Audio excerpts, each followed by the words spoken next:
So first year అద్భుతంగా జరిగినాయి. ఇక మీదట ఇది కంటిన్యూగా ఉంటుందా? కంటిన్యూగా ఉంటుంది. Telangana Gaddar film awards every year అద్భుతంగా చేస్తారు. ఎందుకంటే మోస్ట్లీ నాది 2 years ఉంటుంది కాబట్టి నెక్స్ట్ ఇయర్ కూడా 2025ది మా ఆధ్వర్యంలోనే జరుగుతుందేమో. అది డెఫినెట్గా అంటే ఇప్పుడు చేసినట్టు కాబట్టి ఇంకో మోడల్ ఎవ్రీ ఇయర్ ఒక ఫార్మాట్ ఫిక్స్ చేయకుండా డిఫరెంట్గా ట్రై చేయాలని చెప్పాను నేను. ఓకే, ఒకటే ఫిక్స్ చేయకూడదు, లేకుండా మొనాటిన్ అయిపోతుంది. ఇక అరే ఒక గవర్నమెంట్ అవార్డ్స్ అంటే ఇక ఫిక్స్ రా ఇలాగే ఉంటాయని అనుకోకూడదు. ఇప్పుడు గవర్నమెంట్ అవార్డ్స్ అంటే హైదరాబాద్లో ఇవ్వాలి, కానీ కొన్ని ప్రైవేట్ అవార్డ్స్ అంటే డిఫరెంట్ లొకేషన్స్లో ఇస్తుంటారు కదా. అలాగే ఈ గద్దర్ అవార్డ్స్ని కూడా ఏమన్నా అదర్ స్టేట్స్లో కానీ లేదంటే ముందు ఇప్పుడు తెలంగాణలో చాలా జిల్లాలు ఉన్నాయి కదా. ఇప్పుడు ఇక్కడ అయింది, నెక్స్ట్ వరంగల్లో పెట్టచ్చు, నెక్స్ట్ ఖమ్మంలో పెట్టచ్చు. You give difference.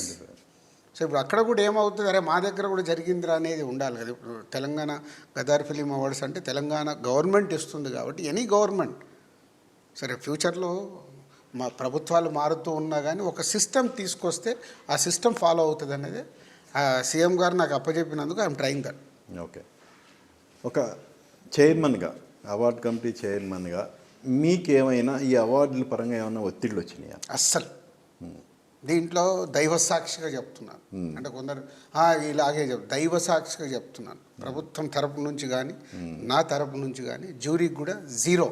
వాళ్ళు ఏది ఫైనల్ చేసుకొని వచ్చారో ఇది మా ఫైనల్ కాబట్టి వాళ్ళు ఎలా తీసుకొస్తే అలాగే సీఎం గారికి పోస్ట్ చేయడం లేదు. సీఎం గారు కూడా జ్యూరీ ఏది ఫైనల్ చేస్తే అది ఫైనల్, ఎవరి ఇన్వాల్వ్మెంట్ లేదు. ఓకే ఓకే, అవార్డ్స్ విషయం అయిపోయింది. సో ఇండస్ట్రీ సమస్యలు, ఇండస్ట్రీలో ఉన్న ఒక పెద్దగా లేదంటే మాజీ ఫిలిం ఛాంబర్ అధ్యక్షుడిగా మీ ముందు ఉన్న సమస్యలు, అసలు మేజర్ ఇష్యూస్ ఏంటి, వాటిలో ఏమైనా ఓవర్కమ్ అయ్యారా, లేదంటే అవ్వాల్సినవి ఏమున్నాయి ప్రజెంట్ అయితే ఇండస్ట్రీ చాలా దారుణమైన స్టేజ్లో ఉంది. ఎలా అంటే 6 సంవత్సరాలు అయింది, 6 సినిమాలు కూడా ఆడే గతి లేని పరిస్థితిలో ఉంది. 6 నెలలు అయింది. 6 నెలల్లో జనవరి నుంచి ఇప్పటి వరకు 6 monthsలో 6 సినిమాలు కూడా ఆడే పరిస్థితులు, అంటే అద్భుతంగా ఆడే పరిస్థితులు లేవు. సంక్రాంతికి వస్తున్నాం, ఒకటి black buster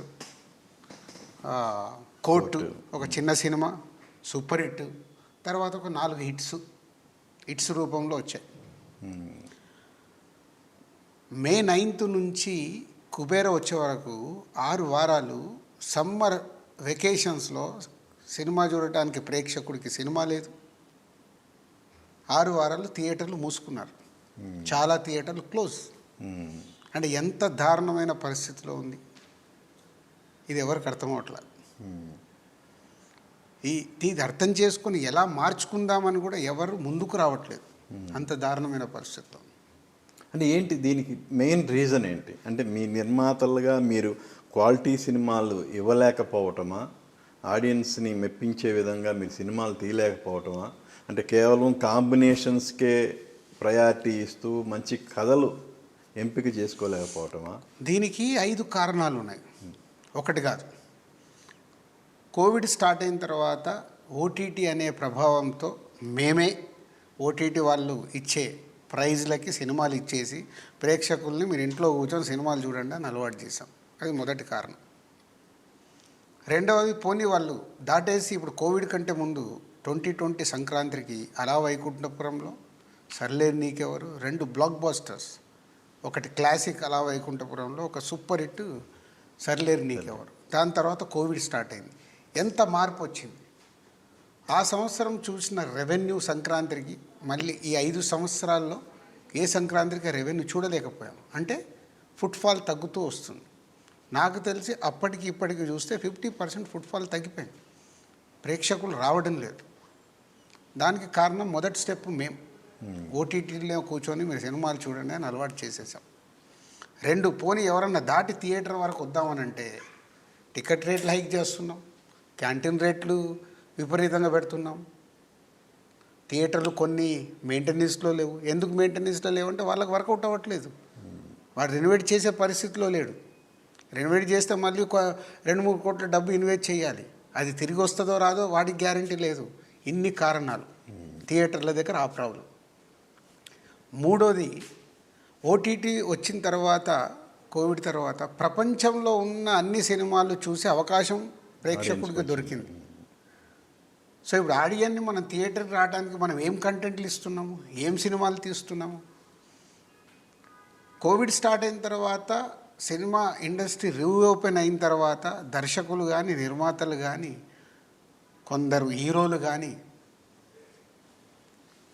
number of movies ఎలా తీద్దాము, ఓటీటీ వాళ్ళకి ఎంత కమ్మాము, నాన్ థియేటర్కల్ రెవెన్యూ ఎంత వచ్చింది, మనకు ఎంత ప్రాఫిట్, కానీ ప్రేక్షకుడిని దూరం చేసుకుంటామని ఎవరు ఆలోచించాల. ప్రతి ప్రొడక్షన్ హౌస్ 5 సినిమాలు, 6 సినిమాలు, 7 సినిమాలు తీయటానికే ప్రయత్నం చేస్తున్నాం.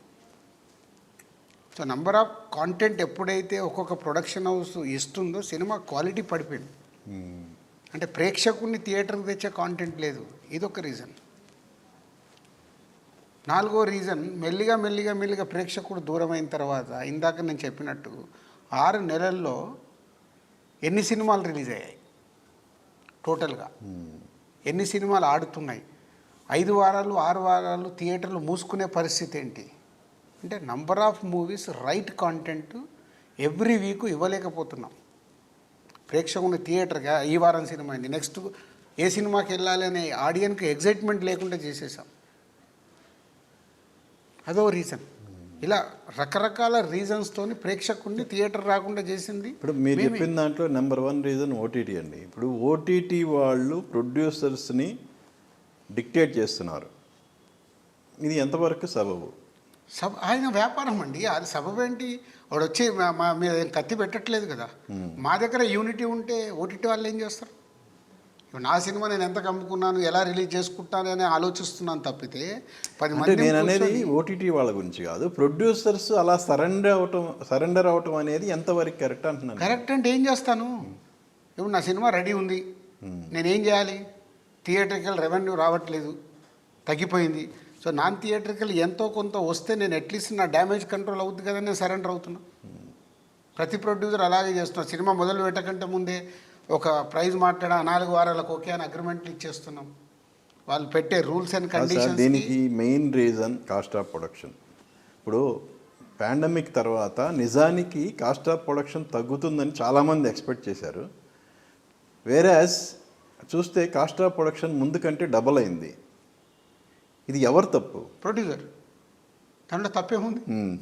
ఇప్పుడు నాన్ థియేటర్కల్ రెవెన్యూ పెరిగిందని అన్ని రెమ్యునరేషన్లు డబుల్ ట్రిపుల్ అయిపోయాయి. ఎందుకు? ఇక్కడ నుంచి ఇంత డబ్బు వచ్చేస్తుందని టక మేము ఒప్పేసుకొని సినిమా, అదే 5 సినిమాలు 6 సినిమాలు ఒక్కొక్క ప్రొడక్షన్ ఎందుకు మొదలుపెట్టింది? సో నాన్ థియేటర్కల్ రెవెన్యూ మాకు ఇంత కనిపించింది, వావ్ ఇది సేవ్. ఇప్పుడు వి సినిమా పాండమిక్లో నేను అమెజాన్ వాళ్ళకి ఇచ్చాను. ఎందుకు? థియేటర్లన్నీ క్లోజ్ ఉన్నాయి, పాండమిక్ ఉంది, మొత్తము క్లోజ్ అయిపోయి ఉన్నాయి. సో సినిమా రెడీ అయిపోయింది, ఎన్ని రోజులు ఇంట్లో పెట్టుకుంటాను కాబట్టి వాడు అడగగానే ఇచ్చే ప్రాఫిట్. ఆ సినిమా నాకు ప్రాఫిట్. ఆ రోజు ఏం చూశాను, అమ్మయ్య ముందు పాండమిక్లో నేను తప్పించుకున్నాను రా అనుకున్నాను. కానీ ఇది పెద్ద సమస్య అయిపోతుందని మేము ముందు చూపుతో పనిచేయలేదు. ఆ రోజు తప్పించుకుంటున్నాం. ఇలా ప్రతి వారం అదే పని అయింది. ఇప్పుడు అక్కడ మొదలైంది ఇలా ప్రతి వీక్ ఎలా తప్పించుకుందామనే ప్రయత్నం చేస్తున్నాం. కాబట్టి ఆగి ఇది మొత్తం ఎలా కరెక్ట్ చేద్దామని ఆలోచన ఎవరికి లేదు.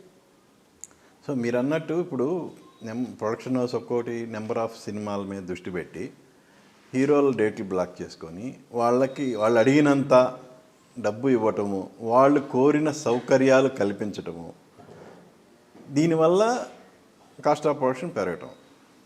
ఇప్పుడు అసలు సమస్య అదైతే అవన్నీ పక్కన పెట్టి రివ్యూలు వల్ల సినిమాలు దెబ్బతింటున్నాయి, ఇలా వేరే ఆస్పెక్ట్లో ఎందుకు వెళ్తున్నారు ప్రొడ్యూసర్లు? ఎందుకు కూర్చొని మీరు ఎందుకు చర్చించుకోరు అసలు? అది కుదరదు. ఇక్కడ ఎవరి దారి యమునా తీరే అన్నట్టు, ఎవరికి వారే యమునా తీరే.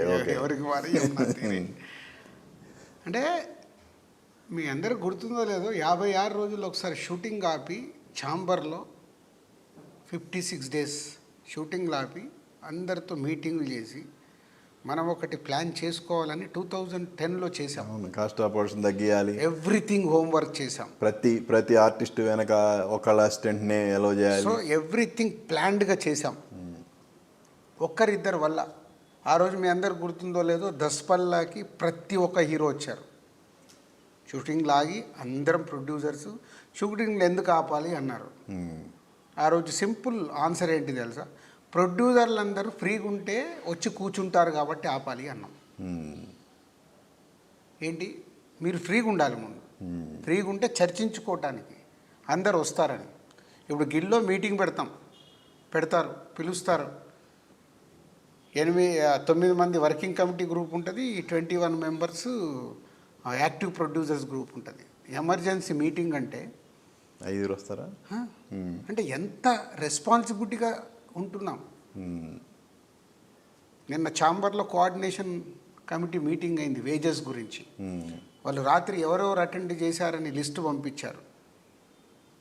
ఇప్పుడు అండర్ ప్రొడక్షన్లో ఉన్న ఒక ప్రొడ్యూసర్ లేడు అక్కడ. కాదు సార్, ఎంతసేపు ఉన్న వేజెస్ గురించి మీటింగ్లు అంటారు కానీ కార్మికులకి ఇచ్చే వేజెస్ ఎంత పెరుగుతుందండి ఒక సినిమాకి? చాలా పెరుగుతుంది. ఓకే, పెరుగుతుంది. ఆ పర్సంటేజ్ మీరు ఆర్టిస్టులకి ఇచ్చే రెమ్యునేషన్తో పోల్చుకుంటే ఎంత? ఆర్టిస్ట్ అది డెఫినెట్. ఇప్పుడు ఆర్టిస్ట్ అక్కడికి వచ్చేతలకి ఏమో డిమాండ్ అండ్ సప్లై అంటారా, ఇక్కడికి వచ్చేతలకి కార్మికుల దగ్గర వచ్చేతలకి అట్లా కాదు కదా. ఇప్పుడు కార్మికులది ఏమవుతుందంటే, మీకు పెద్ద సినిమాలు, మిడ్ రేంజ్ సినిమాలు సంవత్సరానికి 20 ఉంటాయి. ఓకే, 150 సినిమాలు కింది సినిమాలు ఉంటాయి. సో ఈ 150 మంది గురించి అక్కడ డిస్కషన్ అవుతుంది. పెద్దోళ్ళందరూ ఓకే, కార్మికులకు ఓకే చేసుకొని వెళ్ళిపోతారు. ఈ 150 సినిమాలు ఉన్నాయి, ఇవి ఎఫెక్ట్ అవుతాయి. సో అందుకోసం వేజెస్ గురించి ఎక్కువ డిస్కషన్ జరుగుతాయి ఎవ్రీ 3 ఇయర్స్కి ఒకసారి. ఓకే సార్, దాని డిస్కషన్ పెట్టుకున్నట్టే ఒక సినిమా షూటింగ్ జరుగుతుంటే 15-20 క్యారవాన్లు ఉంటున్నాయి. నేను అదేనండి 2010లో షూటింగులు ఆపి 56 రోజులు చేసిన డిస్కషన్స్ అవే. అక్కడ డిస్కషన్ దగ్గర ఆగిపోయాయి. హీరోలందరికీ కమ్యూనికేట్ అయింది. ఇంతకుముందు ఒక్కో ఆర్టిస్ట్కి సినిమాకి ఇంత అని మాట్లాడేవాళ్ళు. ఇప్పుడు డైలీ ఇంత అన్నా కూడా అందరూ బ్లైండ్గా తలకాయలు ఊపుకుంటూ మీరు డైలీ ఇన్ని లక్షలైనా ఇస్తున్నారు. ఇలాంటి వాటి మీద ఎందుకు నిర్మాతలు ఫోకస్ పెట్టరు అంటున్నారు. ఇదే కదా చెప్పేది. ఇప్పుడు 2000లో జరిగిందే మళ్ళీ నేను చెప్తున్నాను, ఆన్సర్ అక్కడే ఉంది. అంత ఎక్సర్సైజ్ చేస్తే బయటికి రాగానే మీటింగ్లు అయిపోయిన తర్వాత దీంట్లోనే 3-4 ప్రొడ్యూసర్లు బ్రేక్ చేసేసారు. ఇవన్నీ మనకి ఎక్కడ వర్తిస్తాయి, అయిపోయింది. అంటే యూనిటీ ఎక్కడుంది?